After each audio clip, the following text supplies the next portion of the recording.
সবাইকে স্বাগতম আরো একটি নতুন ভিডিওতে। তো আজকের ভিডিওটা একটু অন্যরকম। আমি সাধারণত প্রোডাক্টে রিভিউ করে থাকি। তো আজকে ভিডিওতে রিভিউ করব না, আমরা একটু ডিআইওয়াই নিয়ে কাজ করব। সব রকমের আর কি কাজ আমরা করতে পারি। তো আজকে মূলত 18650 মডেলের যে ব্যাটারিগুলো আছে, খুব সংক্ষেপে ওই ব্যাটারিটার জন্য একটা চার্জার তৈরি করার চেষ্টা করব। যদি এই ভিডিওটা বেশ কিছু দিন আগের, বর্তমানে আমি লিটোকলার যে ব্যাটারি চার্জার আছে ওই চার্জারের মাধ্যমে ব্যাটারি কাজ করে থাকি। তো এটা একটু শখ করে বানিয়েছিলাম। তো ভাবলাম যে যখন বানাচ্ছি তো আপনাদের সাথে একটু শেয়ার করি। তো সেই উদ্দেশ্যে আর কি এই ভিডিওটা করা। তো আমরা এখানে একটা 18650 মডেলের ব্যাটারি কেস নিয়েছি এবং সাথে TP4056 মডেলের একটি চার্জিং মডিউল নিয়েছি, লিথিয়াম ব্যাটারি চার্জিং মডিউল।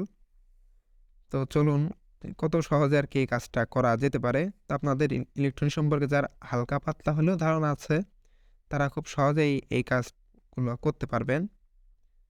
তো ভিডিওতে দেখানো এই পিসিবি সহ ব্যাটারি কেস এবং ভালো মানের কিছু ব্যাটারি লিঙ্ক আমি দিয়ে দেওয়ার চেষ্টা করব, লিঙ্কে দেওয়ার। তো এখানে যে দেখানো জিনিসগুলো আছে সবগুলো আমি দারাজ থেকে নিয়েছিলাম। তো এইগুলো কেনার লিঙ্ক আমি ডিসক্রিপশনে দিয়ে দেওয়ার চেষ্টা করব। আর অবশ্যই কোনো প্রশ্ন থাকলে কমেন্ট সেকশনে তো আছেই, ওখানে আপনারা জানিয়ে দিবেন। আর লিটোকলা ব্যাটারি যে চার্জারটা ওটার নিয়ে কাজ চলছে, রিভিউ করার চেষ্টা। তো আমি ইনশাল্লাহ খুব দ্রুতই ওটার রিভিউ আপলোড করে দিব। তো আপনাদের অবশ্যই সাবস্ক্রাইব করে আমাদের পাশেই থাকবেন। দেখা হবে নতুন কোনো ভিডিওতে। আর যদি সাবস্ক্রাইব না করেন তাহলে তো আর দেখা হবে না। সো সাবস্ক্রাইব করে আমাদের পাশেই থাকবেন আশা করছি। তো আমাদের কাজ কিন্তু প্রায় শেষ, গল্প করতে করতেই। এখানে গ্লুগান দিয়ে আমি কাজগুলো করে নিচ্ছি এবং কাটার দিয়ে একটু গ্লুগানের আঠাটা ঠিকঠাক করে নিচ্ছি।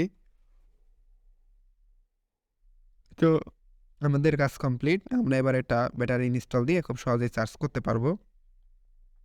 তো দেখতে পাচ্ছেন এখানে কিন্তু রেড সিগন্যাল চলছে। যখন চার্জ ফুল হয়ে যায় এই রেড সিগন্যালটা চেঞ্জ হয়ে ব্লু কালার হয়ে যায়। তো এই ছিল আজকে আমাদের ভিডিও। দেখা হবে নতুন কোনো ভিডিওতে। আসসালামু আলাইকুম।